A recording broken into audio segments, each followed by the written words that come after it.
안녕하세요. 저는 서울에 사는 60대 초반 여성입니다. 저는 아들 하나를 둔 엄마예요.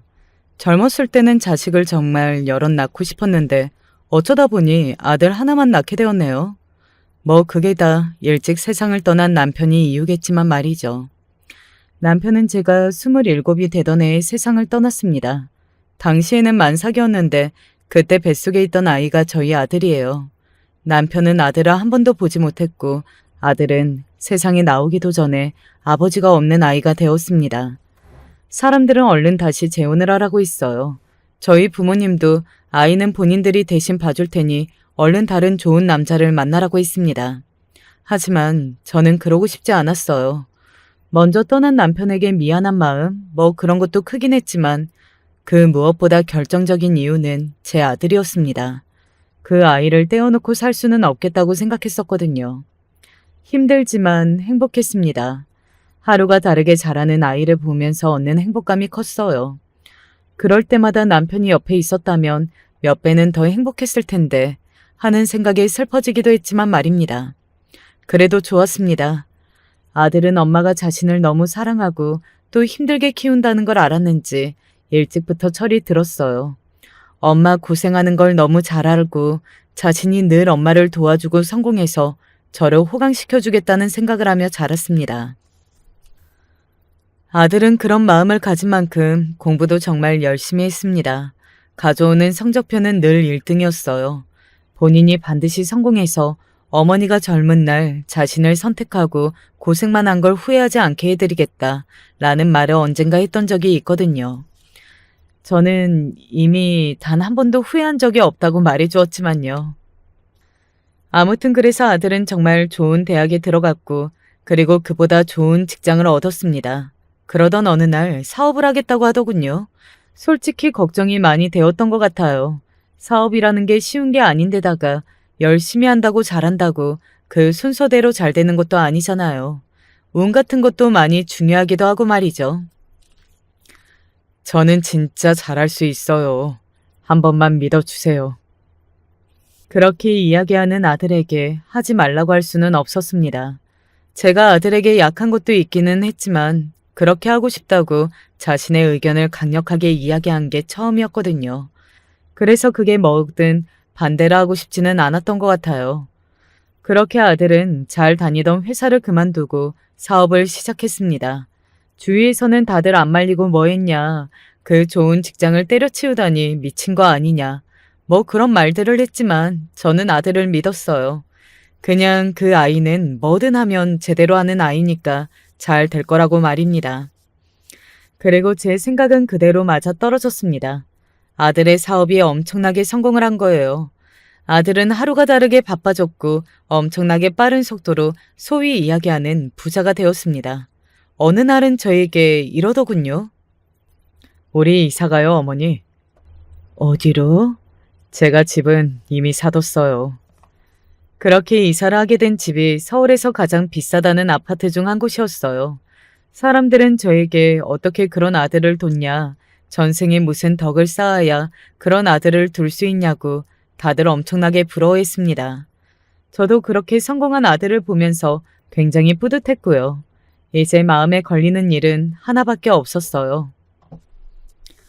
만나는 여자는 없냐? 왜요? 저 결혼했으면 좋겠어요?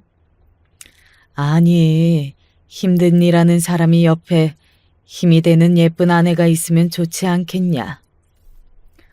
뭐 아들을 위해서 하는 말이기도 했지만 저를 위해서이기도 했던 것 같아요. 저는 정상적인 가정을 꾸리는 데에는 어찌되었든 성공한 건 아니잖아요. 물론 본인은 아니었지만 말이죠. 그래서 정상적이고 화목한 가정을 일구고 사는 아들의 모습을 보고 싶었던 것 같습니다. 뭐 대리만족이라면 대리만족일 수도 있겠네요. 그런데 눈치가 만나는 여자가 있는 것 같더라고요. 그래서 캐물었더니 쑥스러운 얼굴로 이렇게 대답했던 게 아직 눈에 선합니다.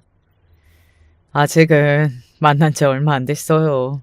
소개해드릴 정도는 아니고 잘 되면 소개해드릴게요. 저도 그랬으면 좋겠네요. 아들이 많이 좋아하는 걸 알 수 있었습니다. 지인의 소개로 만난 예쁘고 참한 아가씨라고 했어요. 성격도 너무 좋고 말도 예쁘게 하는 아가씨라 만나면 마음이 편하다는 이야기도 했고 말이죠. 저는 다른 것보다 그 점이 아주 마음에 들었습니다. 아들이 만나면 마음이 편하다는 그 부분 말이죠. 아들이 심적으로 기대어 쉴 수 있는 그런 여사를 만났으면 좋겠다고 늘 생각했었거든요. 그래서 이제나 저제나 언제쯤 인사를 시켜주나 기다렸던 것 같아요. 그리고 그렇게 기다리던 그날이 왔습니다. 아들이 며느리감을 집에 데리고 오겠다고 이야기한 그날부터 저는 며느리를 만나는 날만 기다렸어요. 어떤 음식을 할지, 어떤 과일을 내줄지 그런 것도 고민이었고, 무슨 옷을 입고 있을지도 엄청나게 고민하며 생전 안 하던 백화점 쇼핑까지 나갈 정도였으니까요. 그렇게나 좋으세요? 그럼 너무 좋지. 아이처럼 설레는 제 모습을 아들이 보고 웃었던 게 생각이 나네요. 안녕하세요. 김효정이라고 합니다. 아이고, 여기까지 오느라 고생 많았어요. 아닙니다. 오빠 차 타고 편하게 왔는데요, 뭘. 그렇게 이야기하며 살포시 웃는 며느리의 첫인상은 더할 나위 없이 좋았습니다. 미스 춘향 출신이라더니 너무 곱고 예쁜 얼굴과 웃을 때 반달이 되는 눈 모양, 그리고 차분한 목소리와 어른을 공경하는 듯한 그 말투, 정말 모든 게 마음에 들었어요.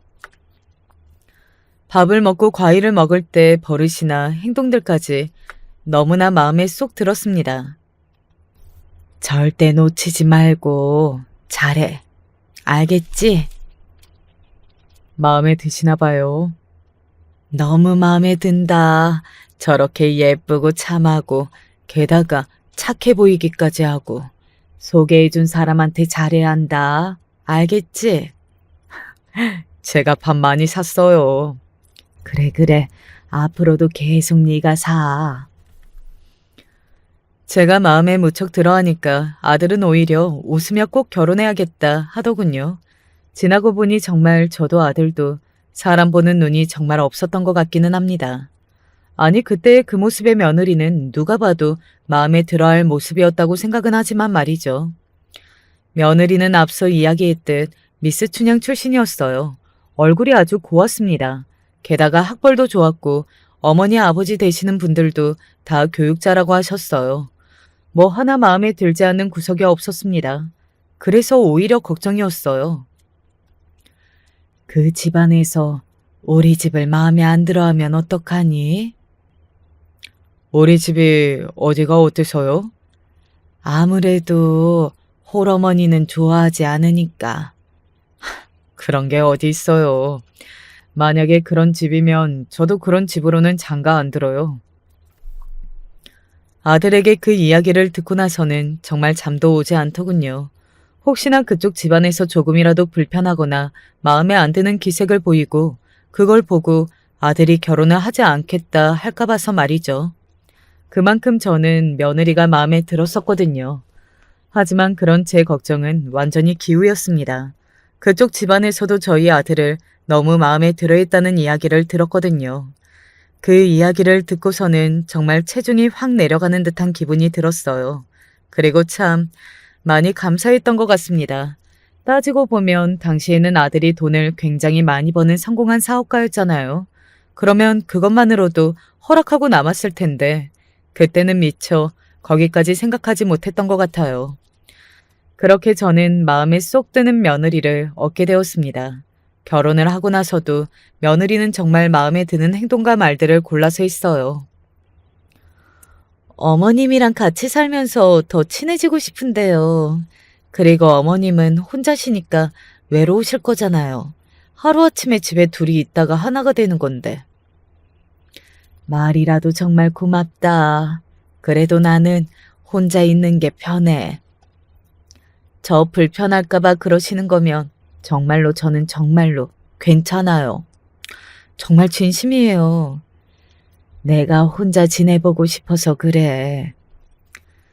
제 그 말에 며느리는 믿기지 않는다는 듯 저를 바라보더니 이렇게 이야기하더군요.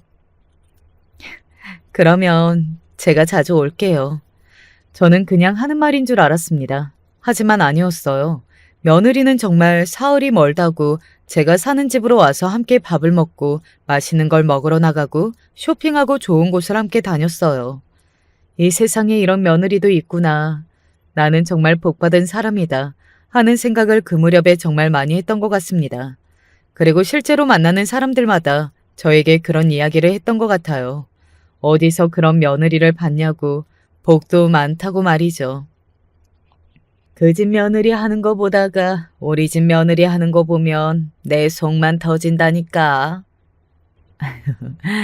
우리 애가 그냥 유별난 거야. 정말 복도 많지. 그렇게 예쁘고 착한 며느리가 세상 천지에 또 어디 있을꼬. 나는 드라마에서나 나오는 줄 알았어. 그런 며느리. 얘가 젊어서 고생을 좀 많이 했어. 느지막이 복이 몰려오는 거지. 그런가 봐. 그렇다 해도 부럽네 부러워. 친구들의 말처럼 젊어서 험하게 살고 고생했던 게 이런 식으로 돌아오는구나 하는 생각을 했던 것 같아요. 그런 고생이라면 하나도 아깝지 않다고 몇 번이고 생각했던 것 같습니다. 그 무렵에 저는 그 정도로 행복했어요. 지금 와서 생각해보면 전생같이 아득하게 느껴지는 순간들이네요. 그렇게 며느리와 저는 잘 지냈어요. 그런데 어느 시점부터 묘하게 며느리의 태도가 바뀌고 있다고 생각했던 것 같습니다. 당시에 저는 아무런 사정을 몰랐기 때문에 며느리에게 무슨 개인적으로 좋지 않은 일이 생긴 건 아닌가 하는 걱정만 했던 것 같아요. 그러던 중에 며느리의 태도가 달라진 것도 힘들어 보였던 것도 이유를 알게 되었습니다. 어느 날 이러더군요. 어머님, 지금 사시는 집을 팔아야 할 수도 있을 것 같아요. 왜? 무슨 일이냐? 그이는 절대 어머님한테 이야기하지 말라고 했는데 사실은 지금 남편 회사가 엄청 힘들거든요.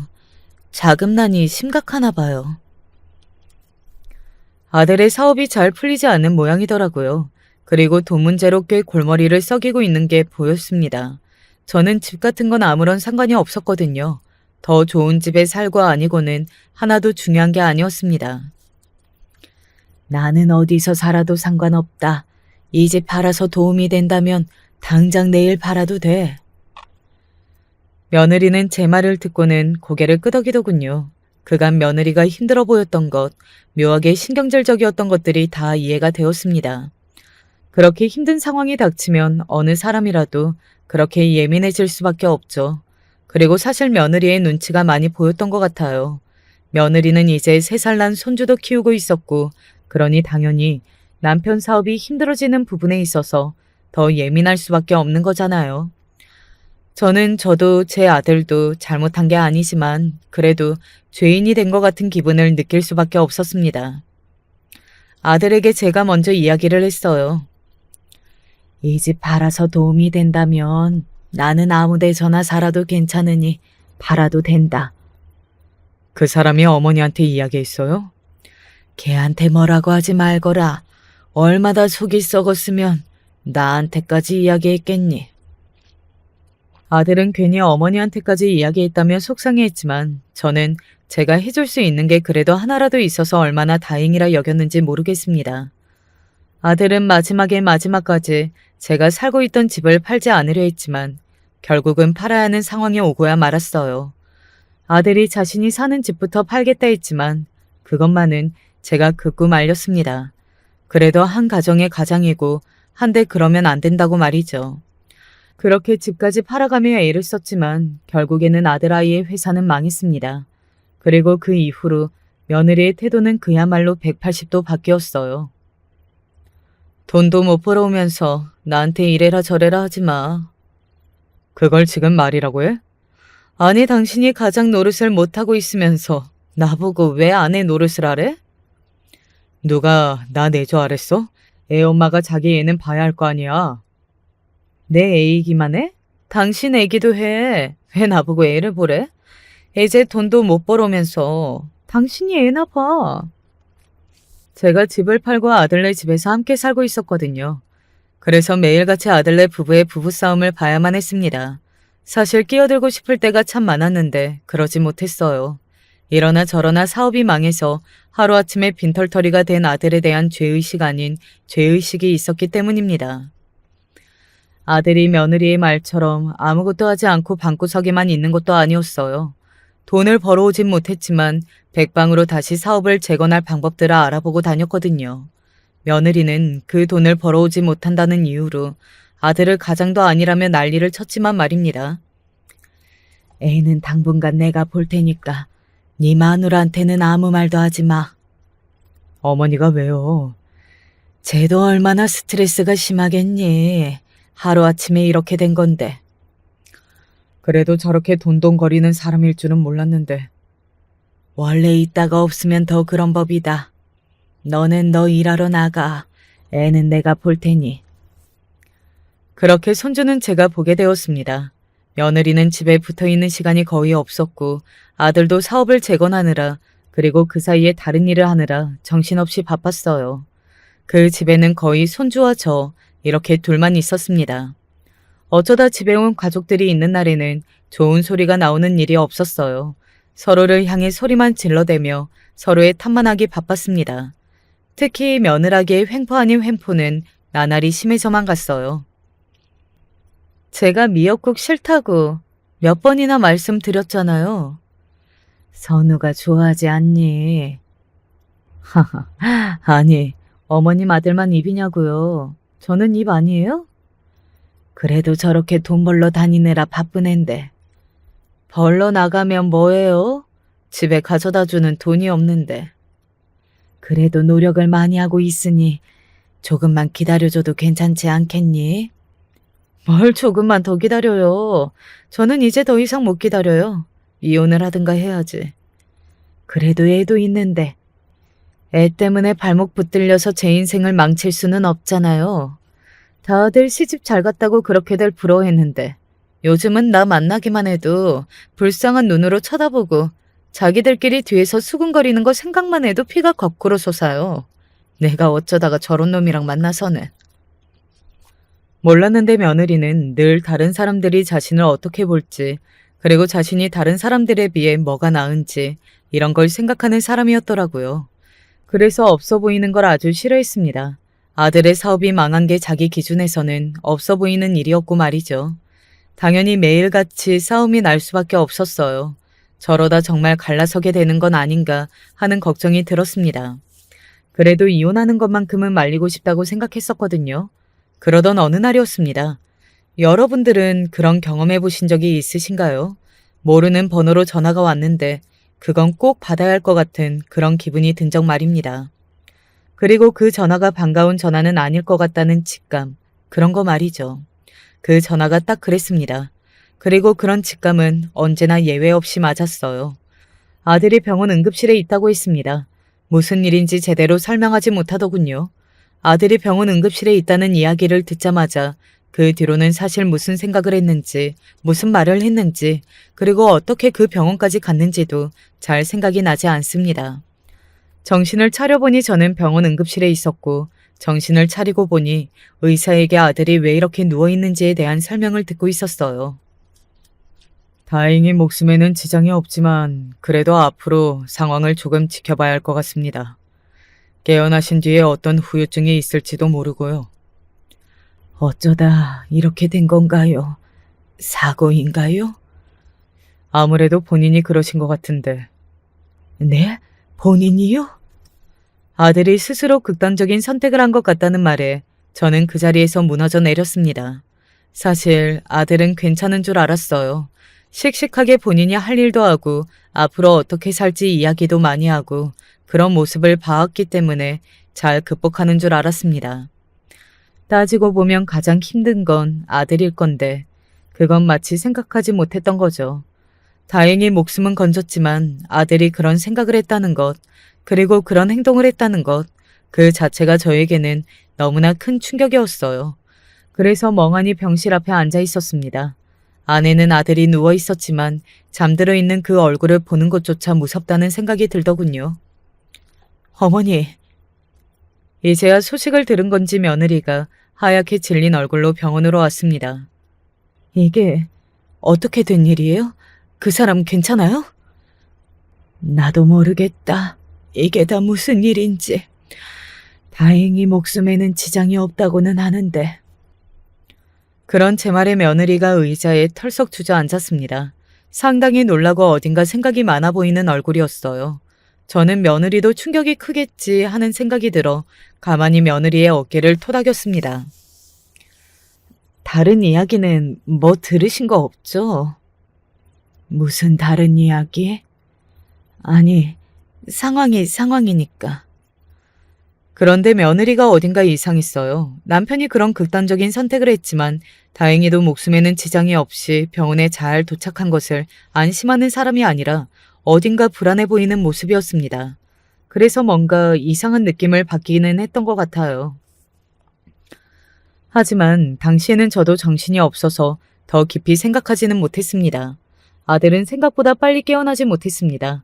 병원에서는 분명 금방 의식이 돌아올 거라고 했는데 아들은 그러지 않았어요. 그래서 아들의 손을 붙잡고 매일을 기도했습니다. 그리고 아들에게 이렇게 이야기했어요. 현실이 너무 힘들어서 다 버리고 싶어지더라도 여기엔 나도 있고 네 아들도 있고 부인도 있잖니. 너를 사랑하는 사람들을 생각해서라도 제발 다시 돌아오렴. 이 엄마는 너 없으면 안 된다. 그러던 중 경찰이 아들의 휴대폰을 발견했다며 저에게 가져다 주었습니다. 마지막으로 통화를 한 사람이 누군지, 마지막에 무슨 생각을 한 건지 그런 것들이 궁금해서 휴대폰을 열어 확인을 했어요. 그리고 그곳에서 엄청나게 충격적인 것들을 발견하게 되었습니다. 아들이 마지막으로 통화를 한 사람은 다름 아닌 며느리였어요. 며느리는 분명히 아들에게서 그 어떤 연락을 받은 적도 없다고 저에게 이야기했었거든요. 그런데 그게 아니었습니다. 그래서 어딘가 쎄한 마음에 아들의 휴대폰을 샅샅이 뒤졌어요. 그리고 사진첩에서 며느리가 누군가와 대화를 한 것 같은 카톡의 내용과 며느리의 사진 몇 장을 발견할 수 있었습니다. 그래서 오늘도 거기로 가요? 저번에 그 호텔 같은 호수. 우리 언제까지 이렇게 숨어서 만날까요? 이제 곧 그러지 않아도 되는 날이 올 거니까 조금만 기다려. 이런 대화 내용과 남편이 알았어요. 그러면 어떡해? 네가 잘했으면 내가 다른 남자를 볼 일이 뭐가 있겠냐고 화냈더니 아무 말이 없던데? 어떻게 나올지는 모르겠어요. 사내 새끼가 자존심이 있으면 그냥 닥치고 있어야지. 자기보다 훨씬 잘난 남자가 이렇게 버티고 있는데. 이참에 이혼하자고 있어요. 이혼은 조금만 기다려봐. 왜요? 아직 집에 말 안 했어요? 전에 곧 한다면서요. 아직 타이밍을 재고 있어. 딸애가 결혼한다고 남자를 데리고 왔는데 그런 시기에 내가 이혼하자고 할 수는 없잖아. 이런 대화 내용도 있었어요. 며느리가 바람이 난 거였습니다. 그것도 자기보다 상당히 나이가 많고 돈도 많은 남자와 말이죠. 아들이 그 사실을 알았고요. 손발이 떨려왔습니다. 아들이 어떤 심정으로 자기 아내가 바람을 피우는 증거들을 모았을지, 그리고 이것들을 보면서 무슨 생각을 했을지를 상상하는 것만으로도 너무 고통스러워서 저도 죽고 싶다는 생각이 들 정도였어요. 아들아이 휴대폰에 저장된 그 두 연놈들의 사진을 보며 구역질이 나오려는 걸 참았습니다. 정말 가관이더군요. 바람을 피우는 주제에 그런 사진을 잘도 찍었구나 하는 생각에 역겨워서 구역질이 나오려는 걸 참았습니다. 어쩐지 며느리가 병원에 왜 거의 오지 않는지 의문을 가졌었는데 그게 한 번에 다 설명이 되더라고요. 병원에 남편이 누워있는데 다른 남자를 만나는 며느리를 생각만 해도 분노가 차올라 온몸이 떨려왔습니다. 그리고 가만히 있으면 안 되겠다는 생각을 하게 만든 가장 결정적인 건 바로 며느리의 태도였습니다. 자기 남편이 병원에 저러고 누워있는데도 제대로 얼굴 한 번을 비추지를 않더군요. 그 점이 저를 가장 화나게 했어요. 어쩌면 이대로 죽었으면 좋겠다는 생각을 했을지도 모르겠다는 생각이 드니 더더욱 말입니다. 저는 우선 며느리와 바람이 난 그 남자의 정체부터 알아야겠다고 생각했습니다. 유부남의 사회적인 지위까지 있는 사람이면 그쪽을 먼저 공략하는 게 더 좋겠다는 생각이 들었거든요. 그런데 그놈의 정체는 생각보다 금방 알아낼 수 있었어요. 제 생각보다 유명한 사람이었거든요. 알만한 사람은 안다는 국내 중견기업의 회장이라는 사람이었습니다. 신문 기사에도 몇 번 난 적이 있어서 저도 들어본 적이 있는 회사였어요. 그리고 그 회사는 이미지가 좋은 편이었거든요. 사회적으로 기부도 많이 하고 좋은 일도 많이 하는 걸로 말이죠. 그런데 그곳의 대표가 불륜이라니. 그것도 한참이나 어린 유부녀와 말입니다. 게다가 그 상간녀의 남편이 그 일로 극단적인 선택을 하려 했다는 걸 사람들이 알게 된다면 타격이 엄청날 거란 건 불보듯 뻔한 일이었어요. 저는 그래서 그 상간남을 먼저 만나기로 했습니다. 여기 회장님 찾아왔는데요. 약속이 안 되셨으면 만나실 수 없습니다. 내연녀 시어머니가 찾아왔다고 하면 만나 주시려나요? 무작정 찾아간 회사의 저를 그렇게 소개했습니다. 비서들이 눈이 엄청나게 흔들리고 당황한 게 보였어요. 저는 그렇게 놀란 그들의 앞에 서서 가만히 기다렸습니다.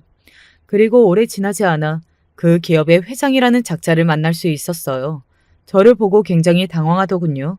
물론 한 번도 상상해보지 못한 그림이었겠죠.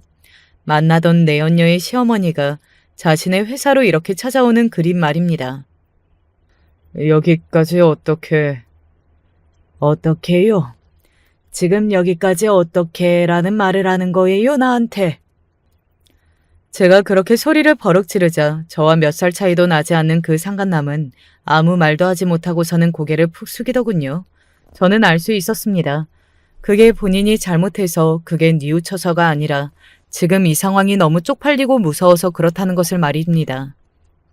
딸벌대는 여자애랑 불륜을, 그것도 자기 딸내미 결혼 앞둔 사람이 잘하는 짓이네요. 그쵸? 제 딸이 결혼을 앞둔 건 어떻게? 왜요? 그럼 내가 가만히 있을 거라고 생각했어요? 내 아들 저렇게 만들어 놓고 그럼 너는 네 딸 멀쩡히 시집 보낼 수 있을 거라고 생각했냐? 저도 모르게 반말이 확 나오더군요. 너무 화가 나서 이성을 잃었던 것 같아요. 내 자식은 저렇게 병원에서 의식이 돌아오지 않은 채 누워있는데 자기 딸내미 결혼 걱정이나 하는 꼴을 보고 있으니 제가 화가 나지 않고 버틸 수 있었겠느냐고요. 저희 집에 알리시려고요? 제발 그것만은 안 됩니다. 남의 집은 이렇게 풍비박산을 내놓고 자기는 싫다. 하라는 건 뭐든지 다 하겠습니다. 그러니 제발 집에서만은 모르게 해주세요. 제가 이렇게 빌겠습니다. 네? 며느리와 바람을 피운 것도, 자신의 딸벌 되는 여자랑 불륜을 저지르는 것도, 그걸 내 아들이 알게 해서 안 그래도 힘든 아이를 더 고통스럽게 한 것도 모두 다 용서할 수 없었지만 그보다 더 용서할 수 없는 건 다름 아닌 며느리였습니다. 어느 순간 더더욱 아들에게 막 했던 것도 다 믿는 구석이 있어서 그랬던 걸로 생각하니 더욱더 용서할 수 없기도 했고요. 정말로 제가 시키는 대로 다 할 건가요? 저의 그 질문에 상간남은 목이 부러져라 고개를 끄덕였습니다. 저는 회심의 미소를 지었어요. 그리고 그 상간남에게 이렇게 이야기했습니다. 일단 우리 며느리랑 헤어져야겠어요. 그건 당연히 그래야죠. 그런데 그냥 헤어지지는 말고. 저의 그 말에 상간남이 무슨 말을 하려고 그러나 하고 저를 빤히 보더라고요. 저는 그런 그 사람을 보며 말했습니다. 죽고 싶을 만큼 비참하게 차줬으면 좋겠는데 하고 말이죠. 그냥 헤어지는 건 제가 용납할 수 없었어요. 최대한 비참하고 처절하고 그리고 죽고 싶게 그렇게 차였으면 했습니다. 알겠습니다. 그리고 내가 그걸 들을 수 있게 나한테 통화를 걸어놔요. 아니면 두 사람이 만날 장소를 미리 알려주던가. 그렇게 저는 며느리가 상간남에게 차이는 순간을 휴대폰 너머로 다 듣게 되었습니다. 며느리는 그 어느 때보다 처절했어요. 헤어지자고? 마누라 정리하고 나한테 오겠다고 한 게 언젠데 헤어지자는 거야? 오빠 거짓말이지, 아니지? 내가 정말로 너한테 갈 거라고 생각했냐? 내가 돌았어? 그냥 데리고 놀던 애가 하도 지랄하니까 귀찮아서 그렇게 대답해 준 거지. 내가 너 같은 애라? 머리에 총 맞았냐? 뭐? 데리고 놀던 애? 어떻게 그렇게 말할 수 있어? 아니잖아, 오빠. 아니잖아. 그러면 뭐 내가 너를 정말로 사랑이라도 하는 줄 알았어? 너도 어차피 나 사랑 안 했잖아. 내 돈 때문에 그런 척한 거지. 내가 너 허영심 많고 사치 좋아하는 거 몰랐던 줄 알아? 나도 너 그런 거 다 이용한 거야. 대충 카드만 지어주면 쉬운 애라는 거 아니까. 네가 여태 썼던 그 카드가 화대였다는 건 너도 알잖아. 제가 딱 원했던 이야기만 하더군요. 며느리는 자존심이 센 아이였습니다. 집안도 괜찮고 본인의 스펙이나 다른 조건들이 다른 사람들에 비해 뛰어나다는 걸 잘 알고 있었어요. 그래서 남들의 시선도 의식을 하며 자기가 남들보다 더 뛰어나다는 걸 과시하고 싶어 했고 말이죠. 그런 아이가 화대니 뭐니 이런 말을 들었으니 얼마나 굴욕적이었겠어요. 뭐, 화대? 설마 그러면 정말 사랑이라고 생각했니? 너도 나이 많은 남자 만나는 거 다 그런 이유잖아. 세상 사람들 다 그렇게 생각할걸? 나한테 이런 모욕을 주고도 당신이 멀쩡히 잘 살 것 같아? 내가 가만히 내버려 둘 것 같아? 그러면 뭐 어떻게 할 건데? 동네방네 떠들고 다니면서 나보다 20살이나 더 많은 남자랑 불륜을 했다는 걸 광고라도 할래? 그것 때문에 남편이 병원에 저러고 누워있다는 거 광고라도 하게? 상간남의 그 말에 며느리는 순간 조용해졌습니다. 그래요. 그 사실은 그 상간남뿐만 아니라 며느리에게도 숨겨야 할 치부였어요. 만약 소문이 난다면 세상 사람들에게 가장 많은 욕을 먹을 사람은 며느리였습니다. 우리 좋았잖아요. 어? 이혼하라고 안 할게. 헤어지자고만 하지 말아요. 네? 며느리는 태도를 바꿔서 그렇게 매달리더군요. 어지간히도 그 상간남이 주는 물질적인 것들이 포기가 안 되는 모양이었습니다.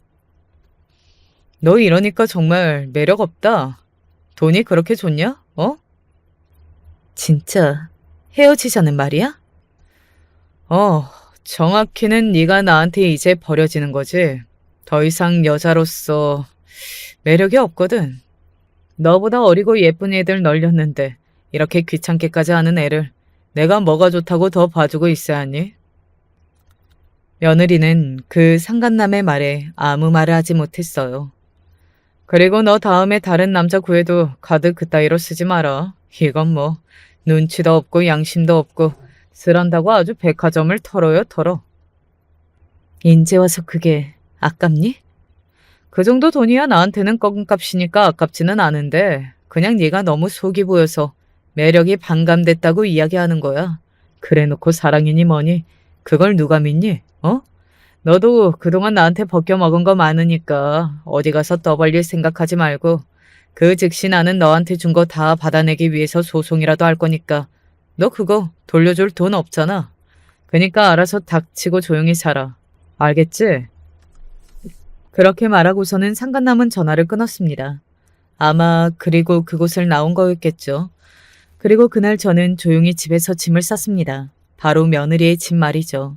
그리고 가방 몇 개를 현관문 앞에 내놨어요. 집으로 들어온 며느리가 현관문 앞에 있는 가방 여러 개를 보고 물었습니다. 이게 다 뭐예요? 뭐긴 뭐야, 네 짐이지. 제 짐을 왜 이렇게 싸두신 건데요? 며느리가 정말 영문을 모르겠다는 얼굴로 저를 바라보더군요. 저는 아무것도 모르는 줄 알고 있으니 그런 표정이 나오는 것도 당연했습니다. 너, 이 집 나가라고. 네? 며느리가 그게 무슨 말이냐는 얼굴로 어이가 없는 목소리로 저를 향해 되물었고 저는 무표정의 얼굴로 아무 감정 없는 사람처럼 그런 며느리를 향해 말했습니다. 내 새끼가 자기 마누라가 불륜하는 걸 알아서 그 고통에 그런 선택을 하고 저런 꼴로 누워있는데 너는 그런 내 새끼 집에서 먹고 자고 하겠다는 말이니? 나는 그 꼴 못 보니까 저 짐 들고 당장 이 집을 나가거라. 제 그 말에 며느리의 얼굴이 새하얗게 질려가는 것을 실시간으로 볼 수 있었습니다. 저는 정말 하나도 모른다고 생각했을 테니 며느리 입장에서는 경악스러운 일이기는 했을 겁니다. 며느리가 하얗게 질린 얼굴로 말을 더듬더군요. 그게 무슨... 내 아들 휴대폰에서 봤다. 너랑 어떤 남자가 주고받은 카톡들 말이다. 그리고 그날 마지막으로 통화를 한 것도 너던데. 아니 그게... 어머님, 일단 제 말을 좀 들어보세요. 들을 것도 없다. 당장 나가지 못해. 내 눈앞에서 썩 꺼지란 말이다. 제가 엄청나게 큰 목소리로 그렇게 소리를 지르니 며느리는 너무 놀라서 뒷걸음을 치다 넘어지더군요. 그리고는 서둘러 가방을 들고서 집을 나갔습니다. 며느리가 나가고 텅 빈 집에 앉아서 앞으로 어떻게 할지에 대해 생각했던 것 같아요. 더 복수를 하고 싶기도 했고 이대로 다 정리하고 잊고 살고 싶기도 했습니다. 저도 제 마음을 모르겠더군요. 그런데 그날 병원에서 전화가 와서 받았습니다. 아드님이 깨어나셨어요. 지금 병원으로 와보셔야 할 것 같습니다. 라는 전화 말이죠. 다행히 아들은 별다른 문제가 없이 남은 후유증도 없이 건강한 상태로 깨어났습니다. 당연히 제가 그 모든 사실을 알고 있고 일을 그렇게 해결하는 중이라는 걸 몰랐지만 말이죠. 죄송해요, 어머니. 네가 뭐가?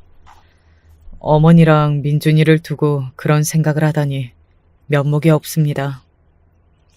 그래, 그런 생각을 한 건 잘못이 맞아. 그러니 앞으로 그러지 않으면 된다. 알겠지? 네, 안 그럴게요. 더더욱 열심히 살게요.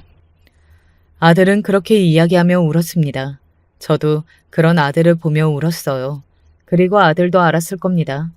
제가 며느리를 찾지 않고 며느리 이야기를 단 한 번도 하지 않은 것으로 미루어 보아 제가 뭔가를 알고 있다는 것을 말이죠. 아들은 정신이 돌아오자마자 제일 먼저 이혼 서류를 제출했어요. 며느리도 순순히 도장을 찍었습니다. 상황이 그렇게 되기도 했고 아들에게는 어차피 더 이상 미래가 없다고 생각하고 있던 며느리였기 때문에 합의 이혼은 생각보다 쉽게 되었어요. 양육권 문제도 너무 쉽게 합의가 되어서 저는 며느리에게 더 정이 떨어졌던 것 같습니다. 자기 자식을 저렇게 쉽게 포기할 수 있는 건지 저로서는 도무지 이해가 되지 않았으니까요. 자기 친정에는 자신이 바람이 나서 이혼을 당한 거라는 이야기는 하지 않은 것 같더라고요. 뭐 제정신이 바뀐 사람이라면 그게 자랑도 아니고 떠벌릴 일이 아니기도 했으니 며느리도 말하지 않은 거겠지만 말이죠. 며느리와 바람이 났던 그 상간남은 딸을 시집 보내고 아무 일이 없는 것처럼 잘 살고 있는 듯 했습니다. 사실 그게 조금 화가 나기도 했던 것 같아요. 그런 짓을 저지르고도 아무렇지 않게 그렇게 살아가는 게 말이죠. 하지만 저는 받을 걸 다 받았으니 그냥 모르는 척하고 살자고 생각했습니다. 받은 걸 받았다는 건 그날 며느리에게 모욕감을 준 것 그것만은 아니었어요. 저는 그렇게 순진한 사람이 아니었습니다. 30억이요. 네? 30억이요? 네. 위자료로 그 정도는 받아야겠는데요. 왜 싫으세요? 저는 그날 정신적 피해보상금과 위자료로 그 상간남에게 30억을 요구했습니다. 처음에는 조금 망설이던 그 상간남도 가만히 생각해보니 그렇게 입을 막는 게 가장 확실하다 싶었는지 받아들이더군요. 대신 그 일을 그 누구에게도 말하지 않겠다는 각서만 한 장 써주세요. 각서를 써달라고 하더군요. 그래서 써줬습니다. 그리고 받은 30억이었어요. 저는 그 돈을 어디에 쓸지 그때부터 생각하고 있었거든요. 그 남자한테 받은 돈이다. 네? 아들은 처음에는 엄청나게 놀랐습니다. 제가 그 사실을 알고 있다는 것도 그 남자를 만났다는 것도 그리고 피해 보상금으로 그 엄청난 돈을 받아냈다는 것도 모두 다 말이죠. 그리고 그 돈을 받는 게 맞나 하는 생각을 하는 것 같았어요. 돈은 돈일 뿐이야. 어차피 반송도 안 할 그놈의 인간들 돈이라도 받아내자는 마음으로 받아낸 거니까. 이거 너 사업 다시 재건하는 데 써. 전에 얼핏 듣기로 다시 시작하려면 그 정도의 돈이 필요하다고 들었던 것 같거든요. 그래서 제가 콕 집어서 30억을 달라고 했던 거고 말이죠. 아들은 망설였지만 결국에는 그 돈을 쓰기로 했습니다. 인제 와서 돌려준다고 자존심이 세워지는 것도 아니고 오히려 그놈은 돈을 받아들고서는 더 좋다고 했을 거고 말이죠. 아들은 다시 사업을 시작했고 저는 집에서 열심히 손주 녀석을 키웠습니다. 얼마나 자기 엄마가 자신을 돌봐주지 않았으면 단 한 번도 엄마를 찾는 소리를 하지 않더군요. 며느리는 며느리로서도 엄마로서도 아내로서도 다 빵점인 아이였던 겁니다. 그런 애를 좋다고 물고 빨았던 과거의 제가 정말 미울 만큼 말이죠. 며느리의 소식은 듣고 싶지 않아도 들려왔습니다. 선 보고 다닌다더라. 자기 전 며느리. 선을 봐? 얼굴이 예쁘잖아. 그래서 그런지 선자리가 많이 들어온대. 집안도 나쁘지 않기도 하고 돈 많은 남자들만 골라서 선 본다던데 조만간 결혼하지 않겠어? 그런 확실한 목표가 있는 사람들은 금방 사람을 골라서 결혼을 한다고 말이죠. 그리고 그 말이 맞는다는 걸 증명이라도 하듯 그 이야기를 들은 지 얼마 지나지 않아 며느리가 재혼한다는 이야기도 들을 수 있었습니다. 상대는 고깃집 체인점을 여러 개 가진 현금 부자라고 했어요. 정말 돈만 보고 하는구나 라는 생각을 다시 한번 했던 것 같아요. 그러던 중에 저희에게 정말 좋은 소식이 들려왔습니다. 아들의 사업이 다시 잘 풀리게 되었다는 소식이었어요. 외부에서 투자도 받고 해외 진출도 하게 되었다는 정말 기쁜 소식이었습니다. 그 전의 일이 전화위복이 된 것 같더라고요. 그래도 내가 사람 복이 없는 건 아닌가 봐요. 아들은 사람으로 받은 상처들을 사람으로 치유해 나가고 있는 것 같았어요. 그리고 무엇보다 정신없이 바빠서 다른 생각을 할 겨를이 없다는 것도 다행스러운 일이었습니다. 이미 마음이 다 떴다고 해도 며느리가 재혼했다든지 하는 소식들은 사실 아예 신경을 안 쓰기란 불가능한 소식들이기는 하잖아요. 그래서 아들은 더더욱 정신없이 일을 하는 것 같았습니다. 그런 아들의 마음을 알 것 같아서 저는 더더욱 마음이 쓰였고 말이죠. 결국에는 그렇게 일을 해서 다시 성공하게 되었으니 이렇게 편안한 마음으로 지난 날을 이야기할 수 있게 된 거겠죠. 하늘이 도운 건지 어떤 건지 아들은 그 전보다 훨씬 더 크게 성공했어요. 주위에 아들을 아는 사람이면 모르는 사람이 없을 만큼 크게 말이죠. 당연히 그 소식은 며느리의 귀에도 들어갔고요. 사실 며느리가 그 소식을 듣고 아들을 찾아왔다는 이야기를 들었을 때 이 복수가 끝이 났구나 하는 생각을 했던 것 같아요. 찾아와서 뭐라든. 당신이 잘 될 줄 알았다. 잘 돼서 다행이다. 그런 아무도 믿지 않을 말을 하다가 제가 별 생각 없이 없어 보이니까 민준이랑 어머니 잘 지내시냐고 그런 이야기 하던데요. 그리고 종종 얼굴 보고 살자고요. 절대 그러고 싶지 않고 그럴 마음 없으니까 꿈도 꾸지 말라고 하고 돌려보냈어요. 걱정하지 마세요. 정말 염치도 없고 양심도 없는 건지 아들과 여차하면 다시 잘해볼 마음으로 찾아온 게 너무나 보였습니다. 그리고 아들도 그걸 느낀 것 같았고 말이죠. 재혼을 한 지 얼마나 됐다고 그러는 건지 정말 이해가 되지도 이해하고 싶지도 않았어요. 흔히들 이야기하는 체면 떨어지는 것을 못 보는 아이니 고깃집 사장 마누라보다는 사업을 해서 성공한 젊은 사업가의 부인으로 사는 게 훨씬 낫다는 생각으로 다시 접근해 온 걸 겁니다. 그리고 우리 아들이 훨씬 더 버는 돈이 많기도 할 거라고 말이죠. 하지만 저나 아들은 며느리의 얼굴을 다시 보는 것도 치가 떨리게 싫었어요. 어떻게 본인이 그 사실을 모를 수 있는지 저는 아직도 그게 의문이네요. 네가 선을 보고 다닌다고 소문을 좀 내야겠다. 그리고 혹시 선을 보다가 마음에 드는 여자가 생길 수 있지 않냐는 말은 그냥 하지 않고 삼켰습니다. 아들은 아직 상처가 치유되지 않았는데 거기다 대고 다른 여자를 만나라고 하는 건 더 상처가 될 수 있으니까요. 아무튼 그렇게 소문을 낸 효과는 바로 나타났어요. 며느리가 저에게 연락이 온 겁니다. 어머님, 내가 왜 네 어머님이니? 제가 정말 잘못했어요. 저도 생각이 많이 달라졌고 다르게 살려고 노력 중이니 한 번만 용서해 주세요. 그러면 내가 용서해 주는 대신에 조건이 하나 있다. 뭔데요? 며느리가 솔깃해서는 반가운 얼굴로 대묻더군요. 저는 그런 며느리를 향해 낮고 냉정하고 단호한 목소리로 말했습니다. 다시는 죽을 때까지 우리 앞에 나타나지 않겠다고 약속하면 그 사과 받아주마. 네? 며느리는 당황해서 대묻더군요. 아니 그렇잖아요. 정말로 진심으로 사과하고 그걸 받아주기만 하는 걸로 만족한다면 평생 눈앞에 나타나지 말라는 말에 저렇게 흔들릴 리가요. 누굴 바보로 하니? 내 아들이 다시 성공했다고 하니? 그 전보다 더 돈을 잘 번다고 하니? 인제 와서 아까워서 다시 돌아올 밑밥 까는 거 내가 모를 줄 알아? 하지만 안 된다. 내 생전에는 절대 안 돼. 이미 우리 아들하고도 그렇게 이야기 끝냈으니 다시는 연락하지 말거라. 알겠어? 나는 네 목소리만 들어도 너무 싫어서 온몸에 소름이 돋는 사람이야. 며느리는 그런 제 말을 듣고도 저를 설득하려 했지만 저는 그냥 전화를 끊어버렸습니다. 그리고 차단을 하기 전에 문자를 하나 보냈어요. 찾아오지도 말고 연락도 하지 마라. 이런 일이 한 번만 더 있으면 접근금지 신청할 테니까 그런 줄 알아.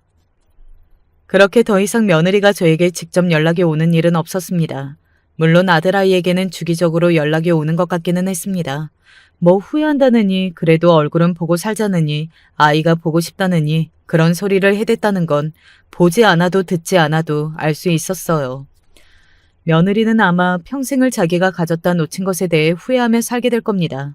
더군다나 재혼한 그 남편이 성정이 그다지 좋지 못한 말을 건너 들었거든요. 우리 아들과 살 때를 떠올리며 비교하고 고통스러워하겠죠. 아마도 며느리에게 한 가장 큰 복수는 그거지 않을까 하는 생각이 듭니다. 그리고 아들은 계속해서 잘 될 겁니다. 그렇다고 들었거든요. 이제는 돈을 쓸어 모을 일만 남았다고요. 똑똑한 데다가 저희 집 정보를 다 캐고 있는 며느리는 그 사실을 알게 될 테고 어쩌면 화병이 생길지도 모르겠습니다. 며느리에게 말이죠. 그걸 위해서라도 아들이 더더욱 성공했으면 좋겠어요. 그리고 저는 보란듯이 손주를 잘 키워내며 살 거고 말입니다. 저는 제 이야기의 엔딩이 완벽하다고 생각하는데 들으시는 분들은 어떨지 모르겠네요. 시간이 지날수록 며느리가 점점 더 고통스러워지는 결말이라 저는 더더욱 마음에 듭니다. 이 사연을 쓰는 오늘까지만 며느리에 대해 신경을 쓰고 이제는 신경을 쓰지 않으려 해요. 과거에 얽매여 있으면 저도 스트레스를 받는 거니까요. 어디에서 듣기로는 누군가를 싫어하는데도 에너지가 굉장히 많이 쓰인다고 하더라고요. 제 에너지를 며느리에게 쓰고 싶지는 않습니다. 며느리의 최근 근황까지 이야기를 하다 보니 사연이 생각보다 길어졌네요. 하지만 쓰고 보니 반드시 한 번은 넘어갔어야 하는 이야기인 것 같습니다. 저는 이제 그만 이 긴 이야기를 마무리하고 손주를 데리러 가야 할 것 같아요. 이제 곧 하원할 시간이거든요. 지 애비를 닮아서 착하고 공부도 잘합니다. 그냥 하는 말이 아니고 자기 아빠 어릴 때랑 아주 똑같다니까요. 그래서 더더욱 손주가 예쁘고 잘해주고 싶어지는 걸 수도 있습니다. 그 시절에는 차마 제 아들에게 못해줬던 것들을 하는 마음으로 말이죠. 이제 정말 가봐야 할 것 같네요.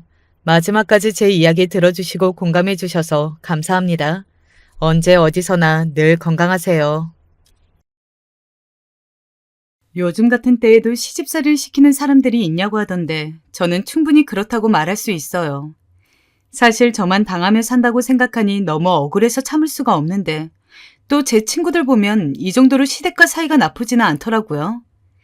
어쨌든 최근에 일어났던 일이 너무나 통쾌한 일이어서 소개해볼까 합니다.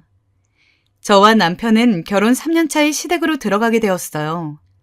둘이서 원래 하려던 사업이 잘 안 되어서 대출이며 뭐며 제대로 갚을 수 없는 처지가 되었거든요.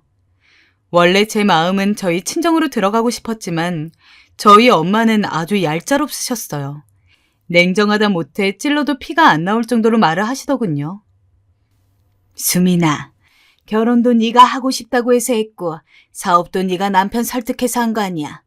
우리 집에서는 아무도 너한테 강요한 사람이 없어. 그런데 왜 네가 한 일들 책임을 우리가 같이 져야 하냐. 어떻게든 버텨보던지 소비를 줄이던지 알아서 해. 이제 환갑 넘으셔서 본인과 아빠 둘이서 오붓하게 사신다는데 그 나이가 되어서 사위며 딸 손주까지 뒤치다꺼리를 해줘야 하냐며 완강하게 반대하시더라고요. 사실 엄마 말이 틀린 게 뭐가 있겠어요. 저도 그냥 던져본 말이지만 완벽하게 거절당했고 그냥 그렇게 우리 둘끼리 정말 원룸이라도 가서 월세 사는 한이 있더라도 어떻게 살아야 하나 싶었어요. 그런데 아무래도 태어난 지 이제 막 돌이 넘은 아기가 있어서 그런지 어렵더라고요. 이럴 땐 누가 좀 도움이 되어줬으면 좋겠는데 너무 막막하고 걱정스러웠어요. 그러던 차에 남편이 뭔가 결심했는지 말을 꺼내더라고요. 수민아, 그냥 우리 집으로 들어가자. 할머니 계시긴 하지만 그래도 어떻게든 되겠지. 다이도 키워야 하고 우리 둘도 빚 갚아서 다시 시작하려면 어른들 도움 받기는 해야 돼. 이제는 어떤 상황에 처했다고 해도 도저히 우리끼리는 일어나기 힘든 상황이었기 때문에 시댁에 들어간다는 게 좀 찝찝하긴 했지만 그래도 목구멍이 포도청이었어요. 저희가 뭘 고르고 선택할 수 있는 상황이 아닌지라 저는 바로 물어봤어요. 그래, 뭐든 해야지. 그런데 어머니한테 말씀은 드려봤어? 진작 통화했어. 엄마는 너네만 괜찮다면 들어오라고 하시더라. 이렇게 해서 저희는 재빠르게 짐을 정리하고 그 와중에도 돈 될 만한 것들을 찾아서 중고 사이트에 팔고 어떻게든 돈을 아껴볼 심산으로 처절하게 수속을 마친 후에야 그 길로 시댁에 들어가게 되었어요. 사실 90세 넘으신 시할머니가 계시기 때문에 이렇게 온 어른들만 계시는 가족들과 살면서 괜찮을지 자신이 없더라고요.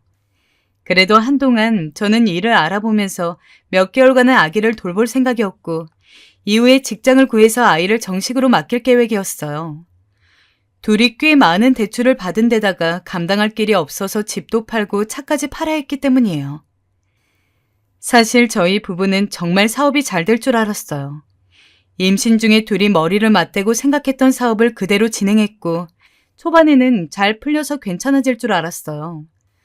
그런데 중간에 개입해서 도와주었던 분이 대뜸 잠수를 타버렸고 출산을 할 무렵쯤 그분이 경쟁업체에 우리 사업 정보를 팔아넘겼다는 사실을 알게 되었지 뭐예요. 저는 그때 스트레스가 이만저만이 아니었고 남편이며 가족들은 제발 아이 낳는 것에만 집중하라고 할 정도로 제정신이 아니었어요.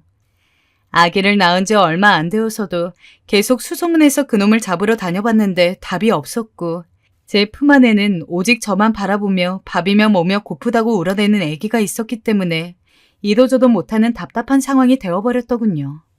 결국 그 상태로 우리 부부는 주저앉게 되었고 한번 흐름이 멈추니 망가지고 무너지는 건 시간 문제더라고요. 도미노가 무너지듯 우르르 사업이 멋대로 흘러가는 것을 보니 저는 산후 우울증과 함께 심각할 정도로 마음이 어지러웠어요. 겨우 정신을 추스리고 버티겠다고 마음을 먹으니 그제선 눈덩이 같은 빛들이 보여지면서 새삼 마음을 잡고 벼르게 되더라고요.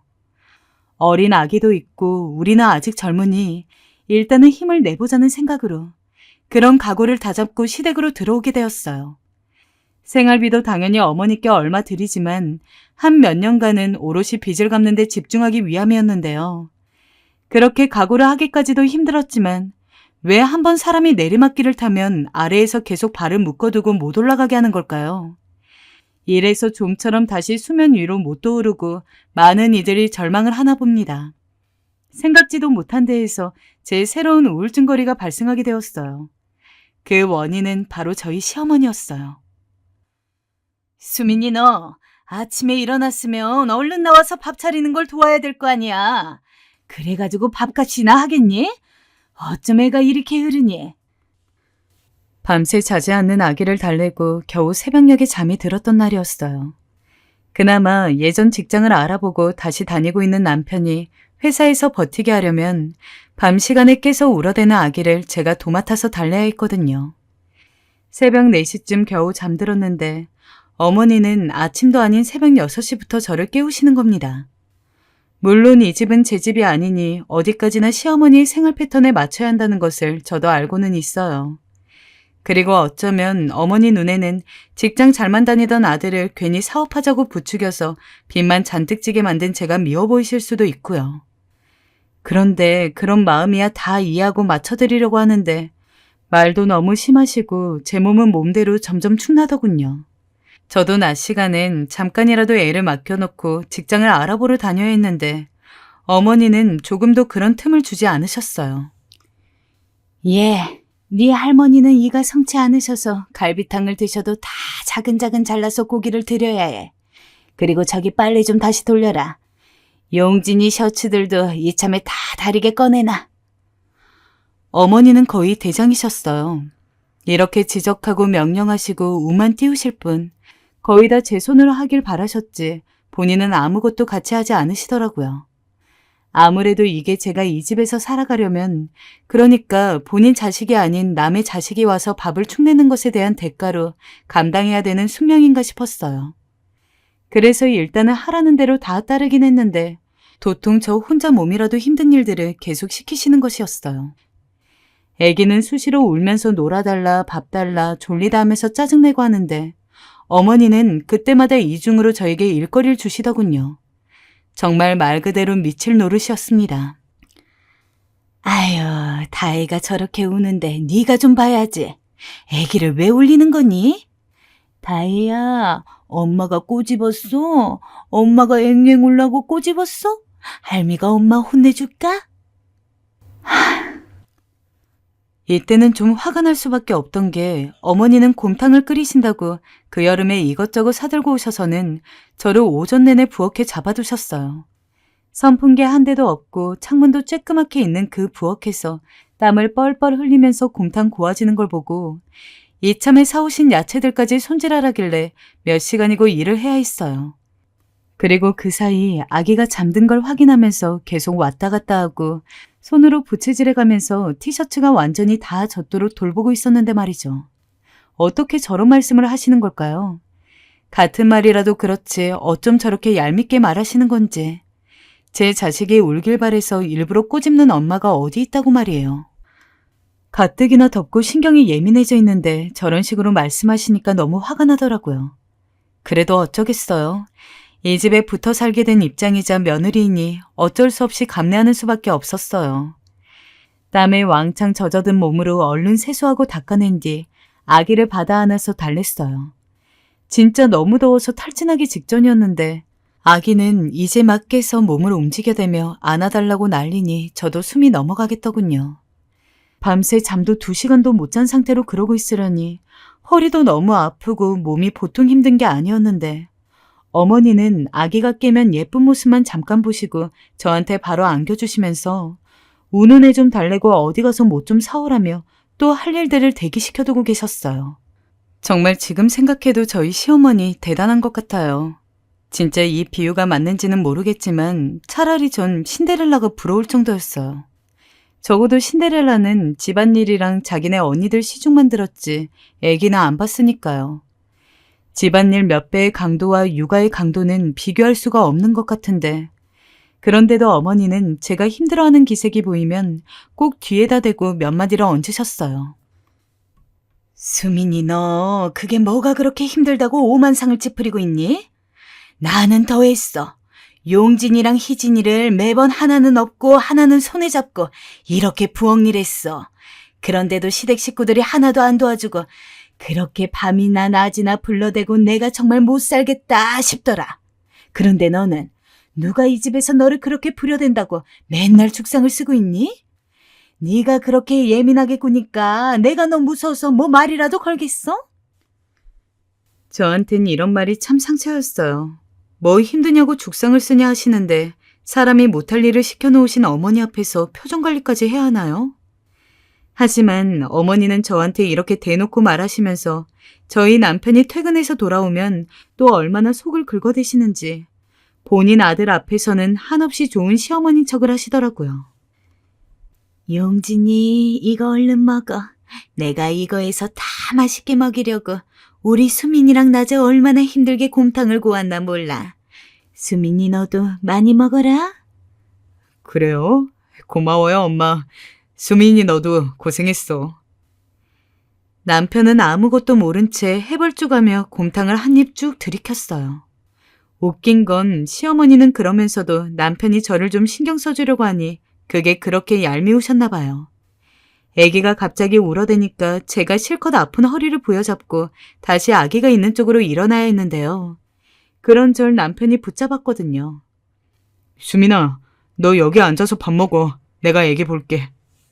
응, 알겠어. 그럼 당신이 해줘. 고마워. 그 말에 저는 겨우 자리를 앉았고 아침부터 제대로 먹지도 못했던 밥 한 술을 떴어요. 옆에 계신 시할머니가 저를 물끄러미 보시는데 시댁에 온 이래 어머니와만 계속 붙어 있어야 해서 할머니 성향을 잘 몰랐거든요. 왠지 좀 신경 쓰여서 할머니 쪽을 쳐다봤는데 할머니가 대뜸 그러시는 거예요. 많이 먹어라. 네? 아, 네. 감사합니다. 할머니는 이러시면서 제 밥그릇 위에 갈치살을 발라서 올려주시더라고요. 연세가 많으셔서 눈도 아주 작아지셨고 발음도 정확하진 않으시지만 할머니의 그런 모습은 왠지 좀 찡하게 느껴졌어요. 근데 그 순간 왜 약간 눈물이 날 것 같았는지 제가 당시 많이 힘든 상태였나 봐요. 아무튼 갈치살을 우물거리며 그렇게 앉아서 밥을 먹고 남편은 서서 아기를 안고 있는데 어머니는 그게 마음에 안 들었는지 계속 앓는 소리를 하시는 겁니다. 용진아, 너도 밥 먹어야 될 텐데 어떡하냐? 회사 다녀와서 힘들 텐데. 애기는 엄마가 봐야지. 수민이 너 얼른 먹으라. 남편은 아침에 출근함과 동시에 회사에서 잘만 먹고 다니고 커피까지 동료들과 사 마시고 다니고 저녁도 이렇게 상다리가 부러지게 차려 먹어요. 근데 대체 뭘 그렇게 걱정하시는지 이해가 안 되더라고요. 오히려 걱정해 주셔야 할 건 저인데 말이죠. 덕분에 저는 허겁지겁 밥을 먹을 수밖에 없었고 밥을 다 먹고 난 후엔 또 이게 얹히는 바람에 소화제를 들이킬 수밖에 없었죠. 그러던 어느 날이었어요.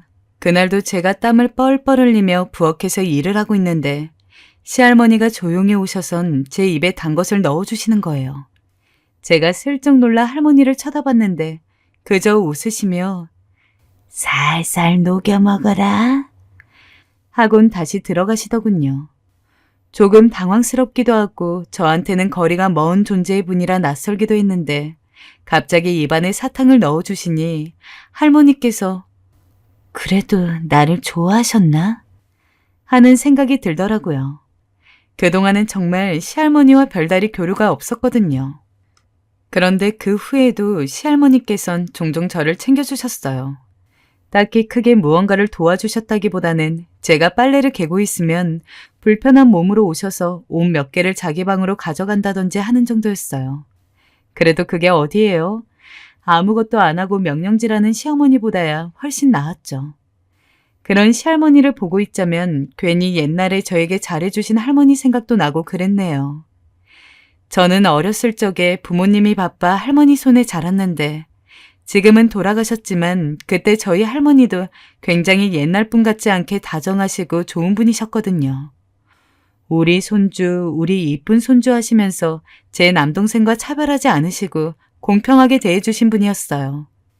그래서 그런지 절 조금이나마 생각해 주시는 시할머니를 보니 마음이 착잡해서서 그런가 괜히 기대고 싶었어요. 하지만 저희 시어머니 이 모습도 싫으셨나 봐요.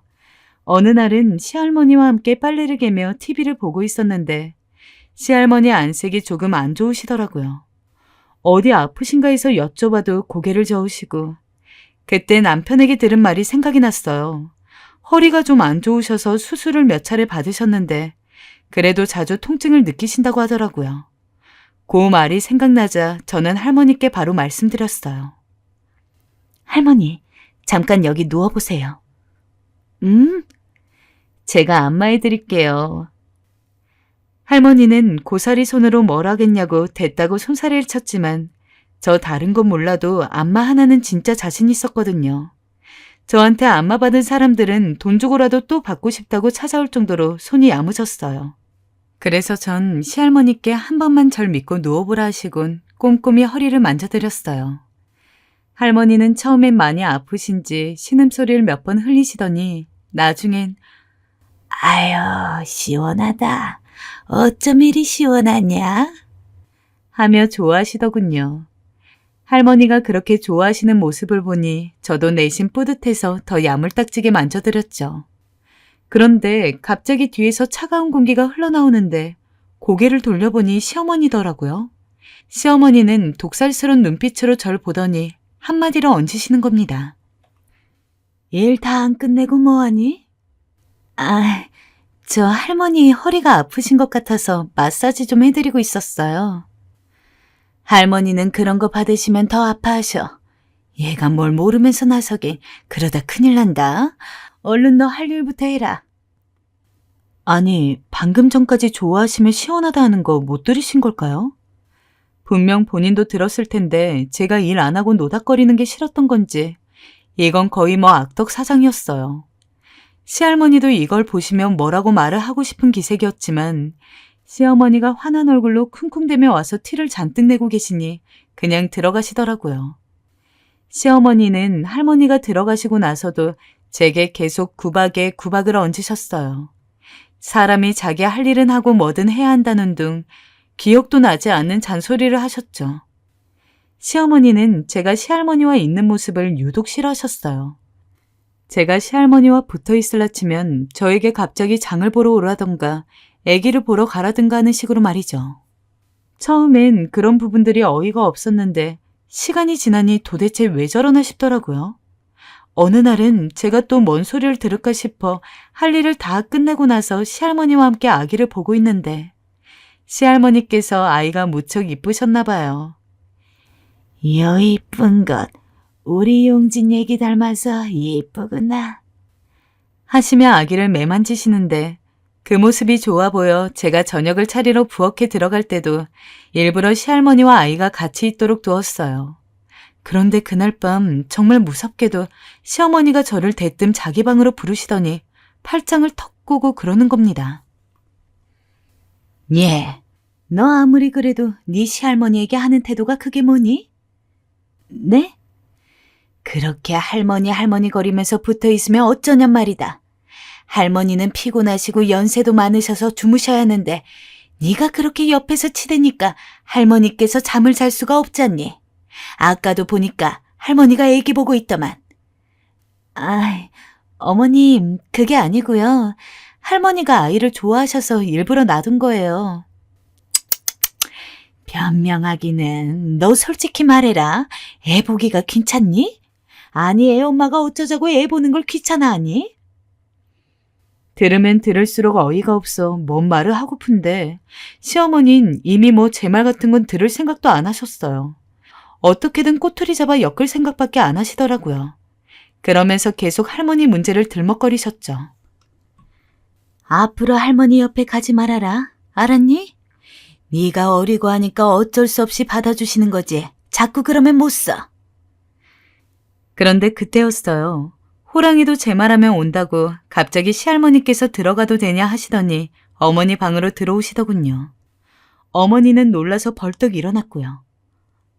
어머님, 무슨 일이세요? 시어머니는 마치 도둑이 재발절인 듯 무슨 일이냐며 놀라 물었고 할머니는 화장실에 수건이 떨어졌다고 한마디 하시더군요. 그러자 시어머니가 알겠다며 수건 가지러 나갔습니다. 그리고 저와 할머니 두 사람만 방 안에 남아있는데 할머니 눈빛을 보니 알겠더군요. 저를 구해주시러 오신 것을. 그제서야 마음이 놓이면서 저도 모르게 할머니에게 방긋 웃어 보였어요. 할머니도 제 웃음에 화답하듯 슬그머니 미소를 지으시더니 나가셨고요.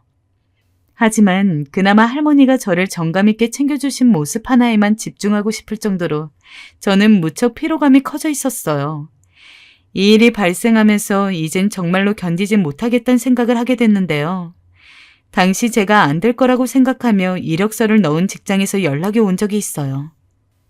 여보, 나 거기 들어가고 싶은 데서 면접 보러 오라고 했어. 정말? 면접만 잘 보면 될 것 같은데 어쩌지? 너무 떨려. 솔직히 그 직장은 제가 몇 달 전부터 언제 공고 뜨나 지켜보고 있던 곳이었고 조건도 괜찮아 탐내던 곳이었어요.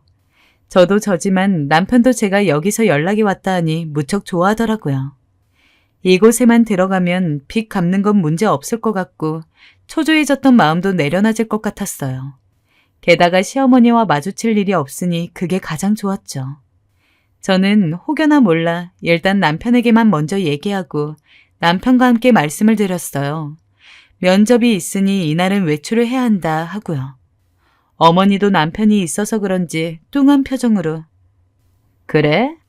알겠다 하며 허락을 해주더라고요. 완전 순리대로 되는구나 잘 됐다 싶었죠. 그래서 면접 전날까지 시간을 쪼개 가상 질문까지 만들어보며 단단히 마음의 준비를 했어요. 제발 이번에 꼭 붙어야 해. 저는 속으로 이런 생각들 하면서 한껏 단장을 하고 집 밖으로 나섰습니다.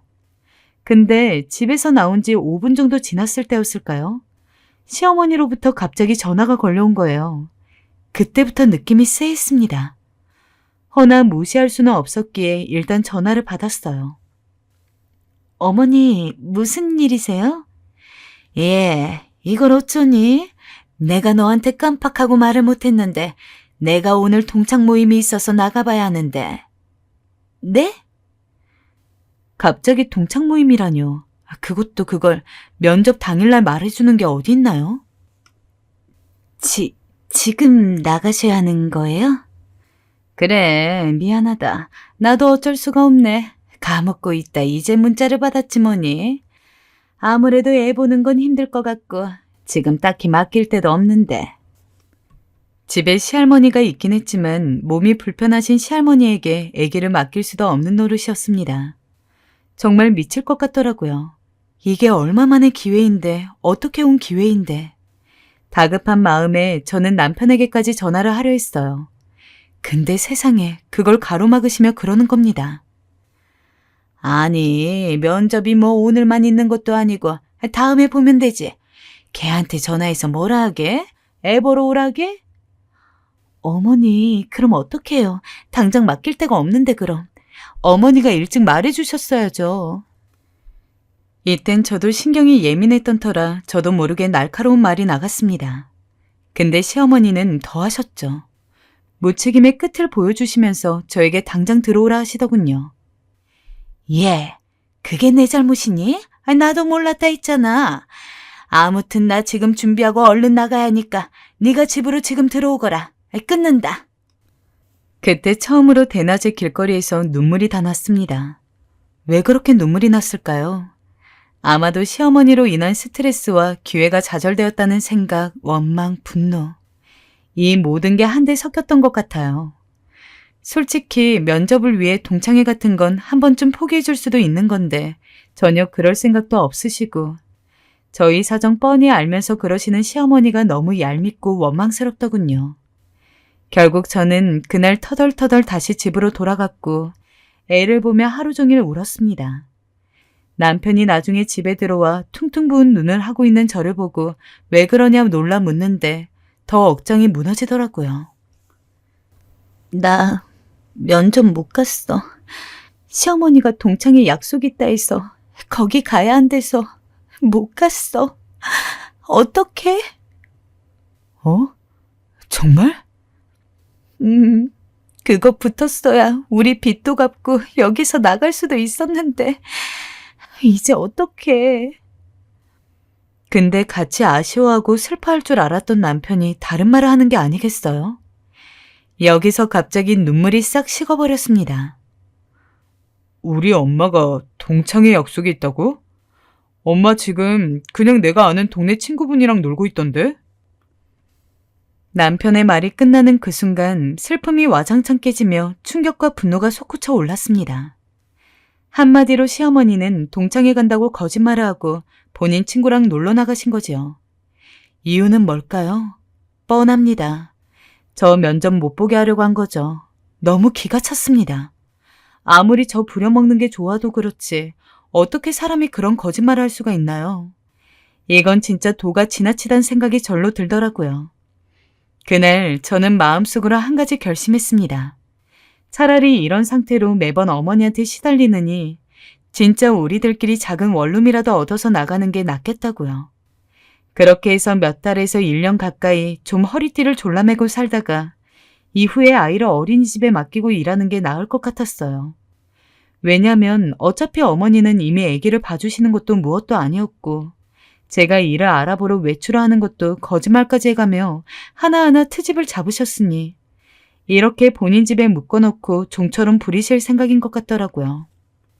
도저히 안 되겠어서 남편에게 상의를 했던 내용은 아니지만 저도 결국 어머니께 한마디를 하게 되었어요. 그날은 뭐래도 제어가 안 될 정도로 제 감정이 폭발해버렸거든요. 똑같이 돈도 못 벌고 애만 봐야 하는 환경이라면 차라리 저와 남편이랑 애 셋이서 사는 게 낫지.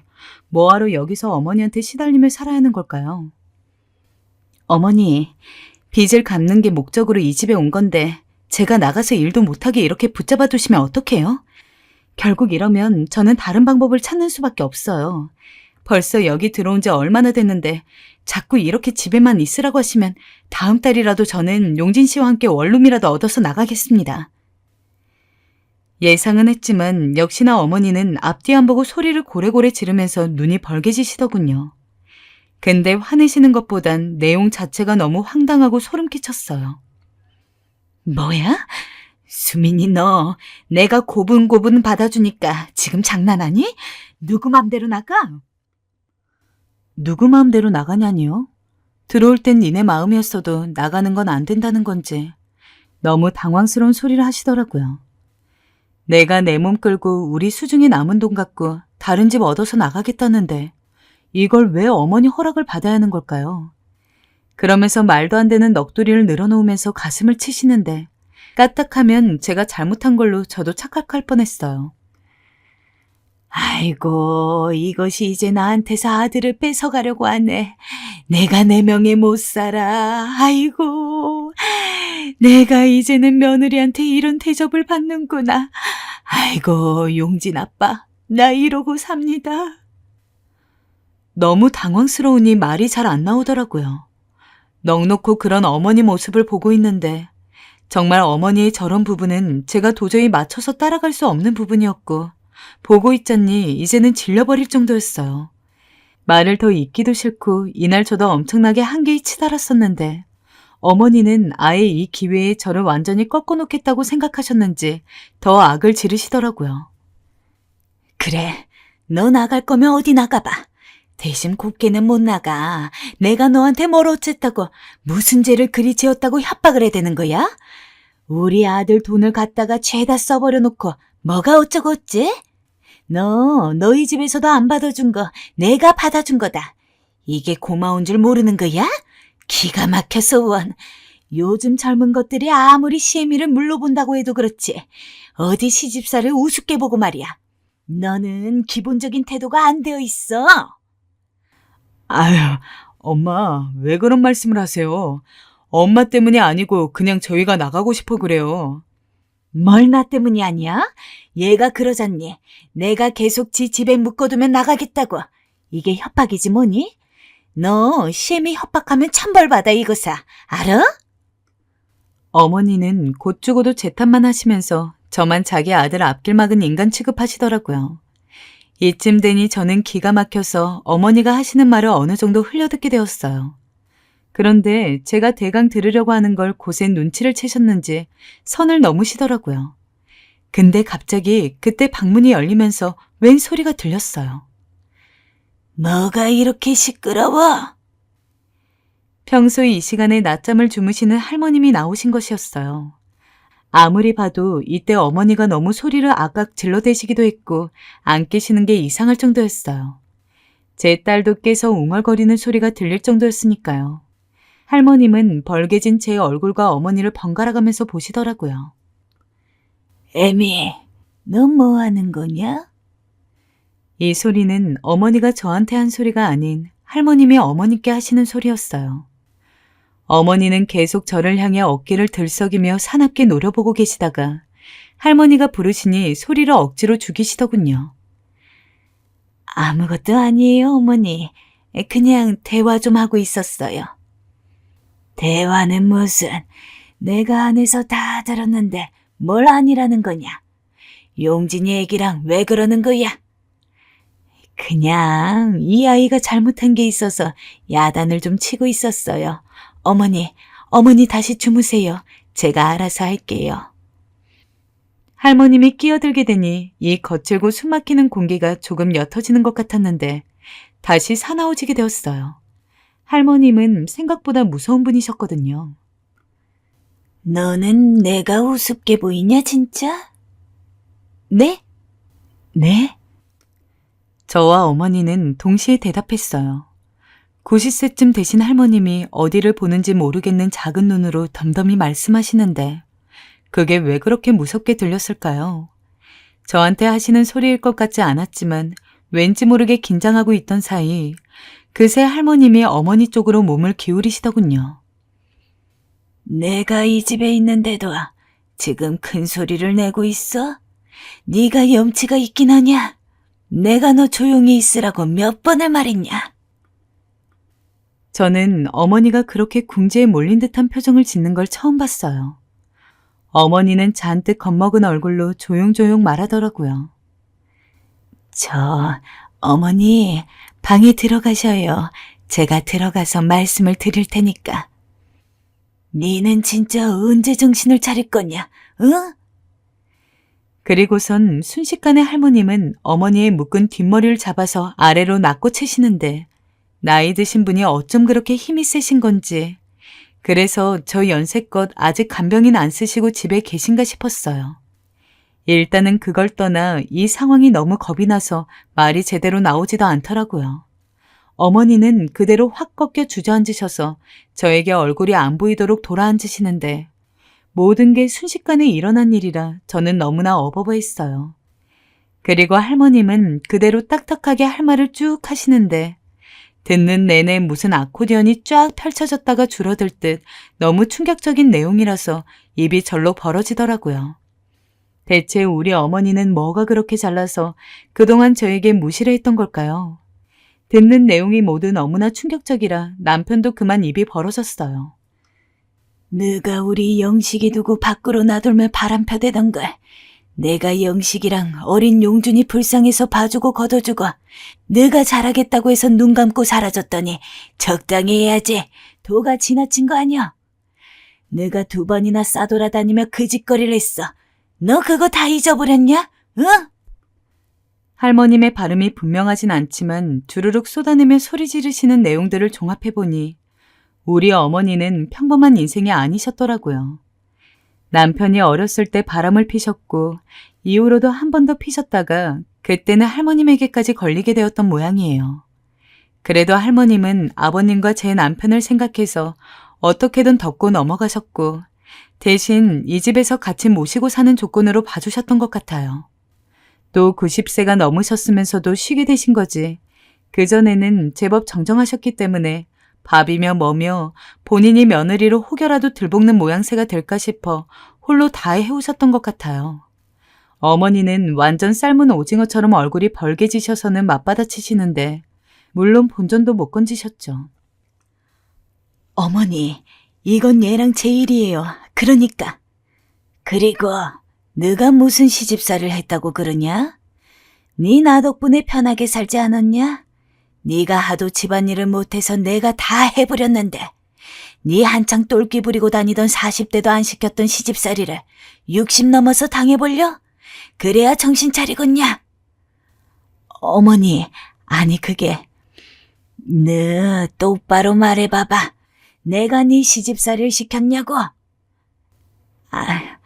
아니요. 저는 안 했죠. 죄송해요.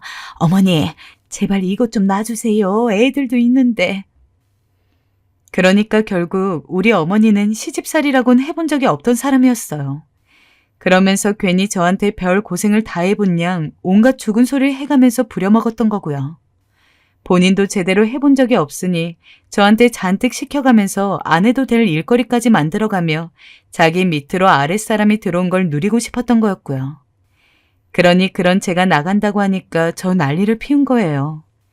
할머님이 본인한테 뭘 시킨 적이 없이 편히 살고는 있지만 어찌되었건 바람피고 시댁으로 들어와서 사는 며느리였으니 떳떳하지 않고 스스로 눈치를 봤던 모양인데 아들의 손녀까지 끼고 처음으로 자기가 뭘 누려보는 상황이 되니까 그걸 포기하기가 싫어서 저를 그렇게 부려먹으려고 혈안이 된 거였어요. 생각할수록 진짜 못된 심보 아닌가요? 할머님은 왔다 갔다 하며 나름 제가 힘들어하는 걸 눈치채셨는데 이날따라 목소리가 너무 크게 나니 참다 못해 나오셨던 것 같아요. 어머니는 그대로 고개를 완전히 수그리고 입을 다무시더니 그 상태로도 뭐가 그렇게 기분이 나쁘신지 연속 중얼중얼 거리시더라고요.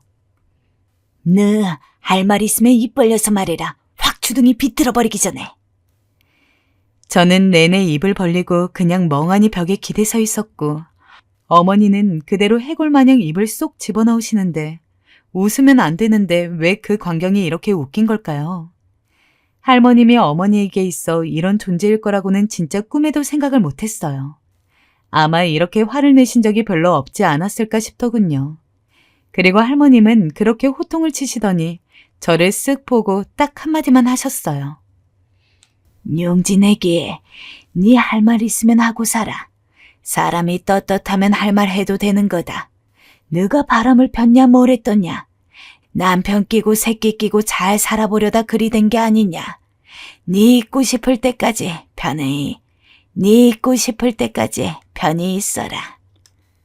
솔직히 이 집은 저에게 있어 시댁이지만 어머니의 집이 아닌 할머니인 집이었어요. 저렇게 편을 들어주시니 진짜 사람이 죽으란 법은 없는 건가 싶어 울컥하더라고요. 그리고 저는 그 순간 저도 모르게 눈물을 주르륵 쏟고 말았습니다. 남편은 자기 엄마가 그런 짓을 했는지 몰랐다며 시어머니를 향해 원망의 눈빛을 쏘아대는데 시어머니는 고개를 푹 숙이고 남편 눈도 쳐다보지 못했습니다. 저라도 그럴 거예요. 바람핀 거 걸려 며느리 괜히 시집살이 시킨 거 걸려. 솔직히 너무 창피한 상황 아닌가요? 쥐구멍이라도 틀어박히고 싶은 심정이겠죠. 허나 보는 저는 너무나 깨소금 맛이었습니다. 이런 날만을 기다리고 있었는데 말이죠. 사실 어머니만 생각하면 당장이라도 도망 나가고 싶었지만 금전적으로는 우리가 장기적으로 고생하게 될 판이긴 했어요. 할머님도 손주네 부부가 사업 빚지고 들어온 걸 알고 허락해 주신 걸 텐데 저렇게 어머니와 저의 불화가 심하니 보다 못해 나서신 것 같고요. 그래서 일단은 그 집에 더 있기로 했어요. 이날 할머니 말씀으로 모든 상황이 저희 부부에게 다 알려진 이상 시어머니는 제 남편이 출근하면 도망치든 문화센터니 뭐니 어디 간다고 나가버리시고 접촉을 피하셨고요. 그 덕에 제가 그럭저럭 집안일을 하고 있긴 하지만 어머니 한 분만 안 계셔도 일이 편할 진 몰랐어요. 외려 지금은 할머님이 제 딸을 데리고 같이 들어가서 주무시기도 하고 깨면 거실에서 놀아주시느라 너무 편해졌어요. 이전보단 근심거리가 확연히 줄어들어서 요즘에는 그럭저럭 다시 일을 찾아보고 있고요. 어머니가 저를 또 그렇게 일방적으로 괴롭히지만 않으시면 안 부딪힐 것이고 또 뭐라고 하시면 저도 할 말 안 할 말 가리지 않고 다 할 생각인데 묘하게 접점이 없어요. 아무래도 할머님의 개입이 컸고 그렇게 무시하고 손가락질하고 함부로 해대던 며느리한테 본인의 옛날 수치스러운 과거를 들킨 게 그렇게 못 견디셨나 봅니다. 아무튼 저는 그저 우리가 독립해서 다시 나갈 때까지 할머니께서 오래오래 살아주셨으면 하는 바람입니다.